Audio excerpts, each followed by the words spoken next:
بسم اللہ الرحمن الرحیم نحمده ونصلي ونسلم على رسوله الکریم اما بعد۔ معزز طلبہ کرام، اللہ تعالیٰ سے امید ہے کہ آپ سب خیر و عافیت سے ہوں گے۔ اس سبق میں ہم باب الخلع یعنی خلع کا باب شروع کریں گے، اور یہ سبق نمبر 98 ہے، اور خلع کا مفہوم ہم جانیں گے اور سمجھیں گے کہ خلع کسے کہتے ہیں۔ تو سب سے پہلے ہم باب کا خلاصہ ذکر کر دیتے ہیں کہ پورے باب الخلع کے اندر ہم کیا پڑھیں گے۔ تو یہ پورا اس کا مائنڈ میپ ہے۔ سب سے پہلے ہم الوصف الشرعی، اس کے وصف کے بارے میں پڑھیں گے کہ اس کا وصف شرعی کیا ہے، اور نمبر 2 ہم بات کریں گے حکم اخذ المال، کہ اس میں جو مال لیا جاتا ہے، یعنی اس کا مفہوم سادے الفاظ میں آپ اس طریقے سے سمجھیں کہ جب میاں بیوی کے درمیان جھگڑا ہو جاتا ہے تو اکثر بار عورت کی طرف سے اس میں یہ مطالبہ ہوتا ہے کہ میں تیرے پاس نہیں رہنا چاہتی، لہٰذا مہر جتنا تو نے مجھے دینا تھا وہ میں معاف کرتی ہوں، تو مجھے آزاد کر دے، طلاق دے دے۔ یا پھر شوہر کی طرف سے یہ مطالبہ ہوتا ہے کہ میں اتنے پیسے لوں گا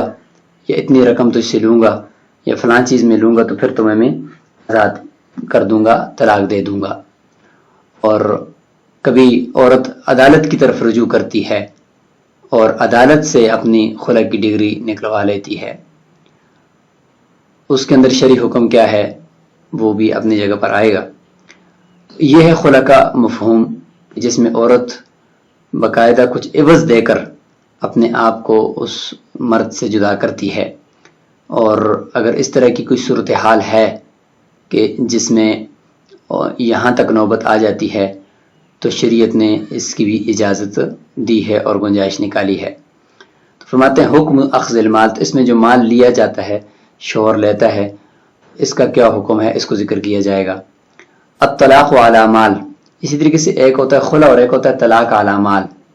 مال لے کر طلاق دینا۔ اس میں فرق بھی ہم ذکر کریں گے خلع اور طلاق علی مال میں، تو اس کا ذکر ہوگا۔ اور الفرق بین الخلع والطلاق علی مال، دونوں کے درمیان فرق ذکر کیا جائے گا۔ اور اس طریقے سے بدل الخلع، خلع کا جو بدل ہوگا جو شوہر نے لینا ہے اس کا ذکر کریں گے۔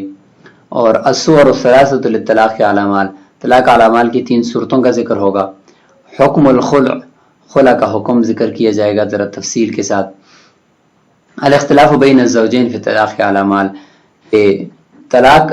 بالمال یعنی مال لے کر طلاق دینا، اس بارے میں میاں بیوی کا اختلاف ہو جائے گا،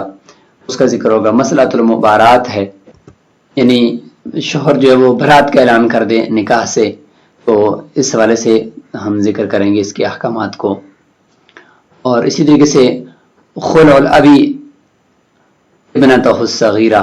کہ باپ جو ہے وہ اپنی چھوٹی بیٹی کا خلع کروا رہا ہے، تو اس کو بھی ہم انشاءاللہ جاننے کی کوشش کریں گے۔ خلع کا مفہوم بھی ایک نظر دیکھ لیتے ہیں۔ خلع کا اگر لغوی معنی دیکھیں، اس کا معنی ہوتا ہے خا کے فتح کے ساتھ خلع، خلع یخلع خلعا یا خلع یخلع خلعا، ضمے کے ساتھ یا فتح کے ساتھ اس کا معنی ہوتا ہے نکالنا، الگ کرنا۔ اور مثال بھی ہے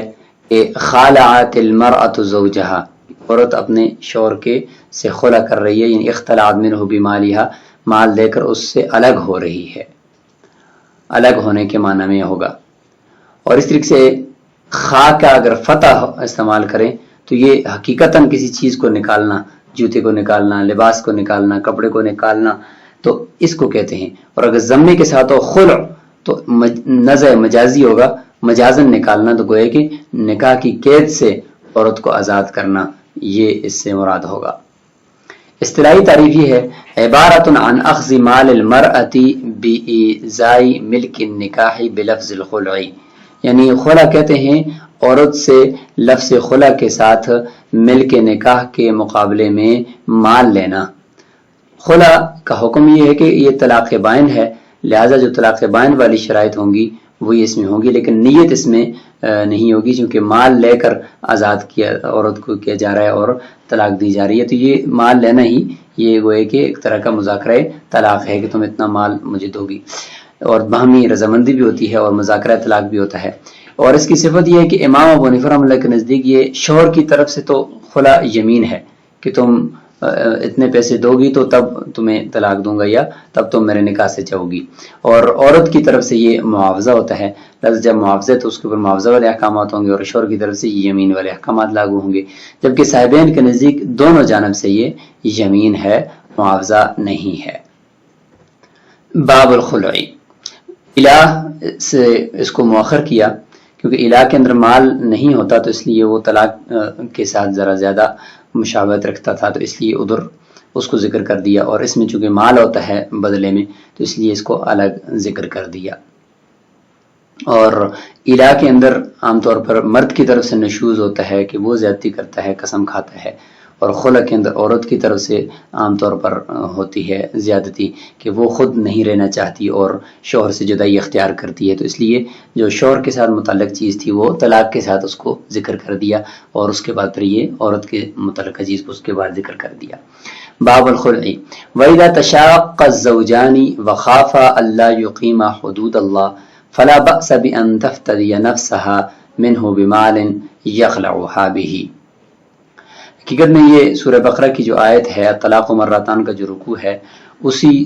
میں جو آیات ہیں ان کی تشریح ہو رہی ہے کہ جب میاں بیوی کے درمیان جھگڑا ہو جائے، اختلافات ہو جائیں، اور دونوں کو یہ خوف ہو کہ وہ اللہ کی حدود کو قائم نہیں رکھ پائیں گے، اور نکاح کے جو ثمرات ہیں وہ پورے طریقے سے وہ سر انجام نہیں دے پائیں گے، تو اس صورت میں فرماتے ہیں کہ کوئی حرج نہیں ہے کہ عورت اپنے نفس کا فدیہ دے دے، یعنی اس بدل خلا کو فدیہ کہا ہے قرآن میں بھی، کہ یعنی مال دے دے اور اس مال کے ذریعے سے شوہر اس کے ساتھ خلا کر دے، اور خلا جو ہے وہ طلاق بائن کی صورت میں ہوتا ہے، جیسے اللہ تعالیٰ نے فرمایا فلا جناح علیہما فی مفتدت بھی، کہ دونوں پہ کوئی گناہ نہیں ہے اس صورت میں کہ عورت جو مال دے کر اپنے آپ کو جدا کرتی ہے۔ فَإِذَا فَعَلَا ذَلِكَ، پس جب دونوں یہ کر لیتے ہیں تو وقع بالخلع تطلیقۃ بائنۃ، تو یہ وصف شرعی بیان ہو رہا ہے کہ پھر اس سے طلاق بائن جو ہے وہ واقع ہو جاتی ہے۔ وقع بالخلع تطلیقۃ بائنہ ولزمها المال، اور مال بھی اس کے اوپر لازم ہو جاتا ہے، یعنی عورت کو پھر وہ مال دینا لازم ہوتا ہے، چونکہ یہ ایک طرح کا عقد ہے اور عورت کے حق میں گویا کہ یہ معاوضہ ہے، لہذا دونوں طرف سے باہمی رضامندی بھی اس میں ضروری ہے، لہذا اگر ایک طرف سے یک طرفہ خلا ہوگا، اس طرح عدالت کے بعض نظام میں یک طرفہ ڈگری دی جاتی ہے، شوہر کو پوچھا ہی نہیں جاتا، تو یہ ڈگری پھر درست نہیں ہوگی۔ مال لازم ہوگا، رسول اللہ صلی اللہ علیہ وسلم نے فرمایا کہ الخلع تطلیقۃ بائنۃ، کہ خلع جو ہوتا ہے وہ طلاق بائن ہے، وَلِأَنَّهُ يَحْتَمِلُ الطَّلَاقَ حَتَّى صَارَ مِنَ الْكِنَایَات، عقلی دلیل بھی ہے کہ یہ خلع کا جو عقد ہوتا ہے یہ طلاق کا احتمال رکھتا ہے، کیونکہ یہ کنایات میں سے ہے، تو کنایہ طلاق ہوتی ہے، تو لہٰذا اس سے طلاق بائن ہی ہوتی ہے، تو لہٰذا خلع سے بھی طلاق بائن ہوگی۔ والواقع بالکنایات بائن، اور کنایات سے واقع ہونے والی طلاق بائنہ ہوتی ہے۔ الا ان ذکر المال اغنى عن النیت ہا ہونا، تو اشکال ہوا کہ کنایات کے اندر تو نیت شرط ہوتی ہے، تو فرماتے ہیں کہ یہاں پر مال کا ذکر کرنا یہ نیت سے مستغنی کر دیتا ہے، اور وہ ایک طرح کا مذاکرہ طلاق ہے۔ وَلِأَنَّهَا لَا تُسَلِّمُ الْمَالَ إِلَّا لِتَسْلَمَ لَهَا نَفْسُهَا وَذَلِكَ بِالْبَيْنُونَةِ، اور ایک اور عقلی دلیل بھی طلاق بائن واقع ہونے کی وہ یہ ہے کہ عورت مال اس لیے نہیں دیتی کہ وہ فری میں جائے، بلکہ وہ صرف اور صرف اسی لیے دے رہی ہے کہ اس کا نفس اس کو صحیح سالم واپس مل جائے، مطلب یہ کہ وہ آزاد ہو جائے اور نکاح کی قید سے وہ بالکل باہر نکل آئے، تو وہ فرماتے ہیں کہ یہ اسی وقت ہو سکتا ہے کہ جب اس کو طلاق بائن ہو۔ وَإِنْ كَانَ النُّشُوزُ مِنْ قِبَلِهِ، اب آگے جو خلع کا سبب بنا ہے وہ کبھی ایسا بھی ہو سکتا ہے کہ مرد کا ظلم ہے، وہ زیادتی کرتا ہے اور عورت اس سے تنگ آ کر اس سے جدائی اختیار کرنا چاہتی ہے، اور کبھی ایسا ہوگا کہ عورت کی طرف سے زیادتی پائی جا رہی ہوگی اور شوہر وہ نہیں چاہتا ہوگا کہ جدائی ہو، تو دونوں صورتوں کا حکم ذکر کیا جا رہا ہے مال لینے کی حیثیت سے. فرماتے ہیں کہ اگر مرد کی طرف سے زیادتی پائی جاتی ہے تو پھر اس کے لیے فرماتے ہیں کہ یکرہ مکروہ تحریمی ہے یعنی یاخذ منہا عوضاً کہ وہ عورت سے عوض لے. زیادتی بھی کرتا ہے اور پھر پیسے لے کر وہ اس کو خلا دیتا ہے اور طلاق دیتا ہے، تو ایسا کرنا قرآن میں اس کے لیے ناجائز ہے. جیسے فرمایا وَإِنْ أَرَدْتُمُ اسْتِبْدَالَ زَوْجٍ مَكَانَ زَوْجٍ، اور اس میں پوری یعنی یہ آیت ہے، آخر میں یہ فرمایا اس میں کہ فَلَا تَأْخُذُوا مِنْهُ شَيْئًا، کہ تم اس صورت میں پھر کچھ بھی ان سے مت لو، یعنی جو مال تم اس کو دیتے ہو پھر اس سے واپس مت لو. وَلِأَنَّهُ أَوْحَشَ بِالِاسْتِبْدَالِ، اور عقلی دلیل بھی ہے اس میں کہ اس نے اس کو اجنبی کر دیا ہے الگ کرنے کے ساتھ، یعنی خلا دے کر الگ کرنے کے ساتھ اس نے کوئی کہ عورت کو اجنبی کر دیا ہے. فَلَا يَزِيدُ فِي وَحْشَتِهَا بِأَخْذِ الْمَالِ، لہذا مال لے کر اس کی وحشت اور اجنبیت کے اندر مزید اضافہ نہیں کر سکتا. وَإِنْ كَانَ النُّشُوزُ مِنْهَا، اگر زیادتی اور جو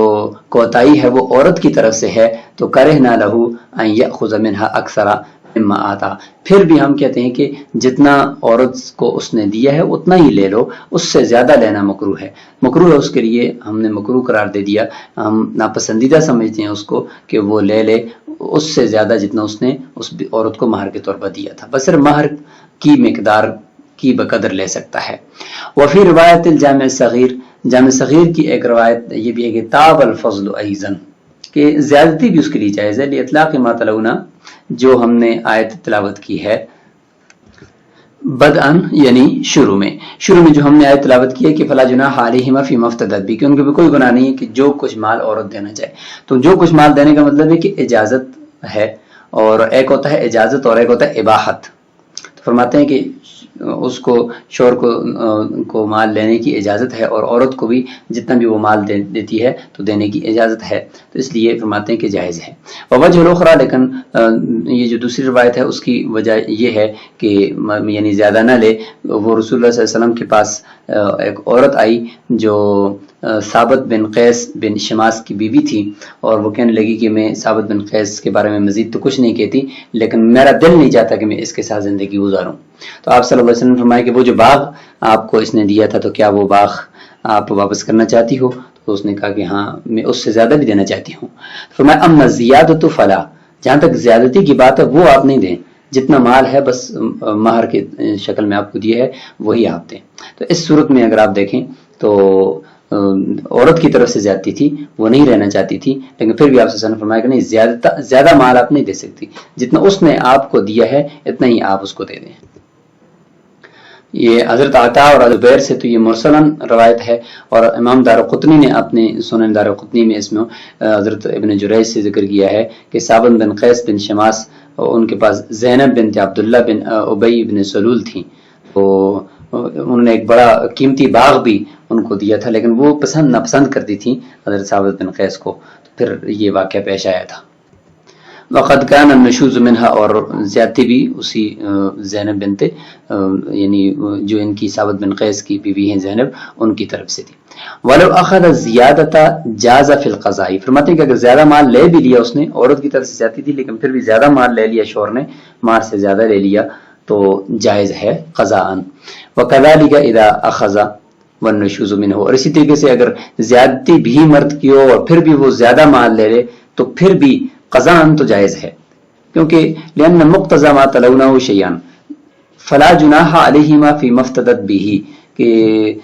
اس کے اوپر کوئی گناہ نہیں ہے جو کچھ وہ عورت دے دے تو شوہر کے لیے لینا کوئی بھی اس میں گناہ نہیں ہے. تو فرماتے ہیں کہ اس سے دو چیزیں ثابت ہوئیں، ایک ہے جواز کہ اس کے شوہر کے لیے لینا جائز ہے حکمن، اور دوسرا ہے والاباحت، اباحت. اب جواز اور اباحت میں فرق ہے. اباحت کا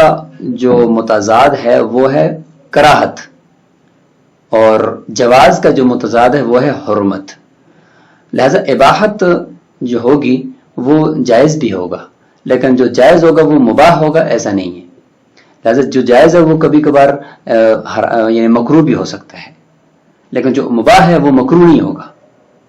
کیونکہ وہ آپس میں متضاد ہیں. لیکن جواز اور کراہت آپس میں جمع ہو سکتی ہے. اس لیے فرمایا کہ یہاں پر جواز تو ثابت ہوتا ہے، وقت ترک العمل فی حق الاباحہ، اباحت کے حق میں تو عمل ترک کر دیا گیا ہے کہ مباح نہیں ہے اس کے لیے کہ وہ لے زیادہ مال لے لمعارض، کیونکہ دوسری ایک آیت معارض ہے کہ فلا تأخذوا منہ شیئا، سورہ نساء کی آیت. تو جب معارض ہے اور ساتھ ہی جب آیت معارض ہوگی تو آیت کی وجہ سے پھر یہ حدیث کو بھی ہم معارض کر سکتے ہیں، ورنہ حدیث تو آیت کے معارض نہیں آ سکتی، مقابل نہیں آ سکتی. لیکن جب چونکہ دوسری ایک آیت معارض ہے، وہ کیا ہے، وَإِنْ أَرَدْتُمُ اسْتِبْدَالَ زَوْجٍ مَكَانَ زَوْجٍ اور فَلَا تَأْخُذُوا مِنْهُ شَيْئًا. جب یہ معارض آ گئی کہ بھئی زیادہ نہیں لینا چاہیے اور پھر حدیث بھی آ گئی اما زیادۃ فلا، تو لہٰذا مباح تو ہم نہیں کہہ سکتے کہ زیادہ مال لینا مباح ہے. لہٰذا فبقي معمولا فی الباقی، بس وہ جواز کے حق میں جو ہے نا وہ معمول بہا ہو جائے گی یہ آیت فی مفتدت بہی والی. لہٰذا ہم یہ کہیں گے صرف جائز ہے، اور جائز کے ساتھ ساتھ ہم کراہت کا قول کر سکتے ہیں کہ جائز ہے لیکن مکروہ ہے. پھر بعض فقہا نے اس کو مکروہ تحریمی قرار دیا ہے اور بعض نے مکروہ تنزیہی قرار دیا ہے. تو آج کے سبق میں ہم نے خلا کا مفہوم اور اس کا وصف شرعی اور شروع میں اس کے کچھ ابتدائی باتیں ہم نے آج سیکھ لی ہیں. انشاءاللہ اگلے سبق کے اندر ہم طلاق علی مال، کیونکہ وہ بھی ایک طرح کا خلا کی طرح کی ہوتی ہے، پیسے دے کر طلاق دینا، تو اس میں اور خلا میں کیا فرق ہے اس کو انشاءاللہ ہم واضح کریں گے. السلام علیکم ورحمۃ اللہ.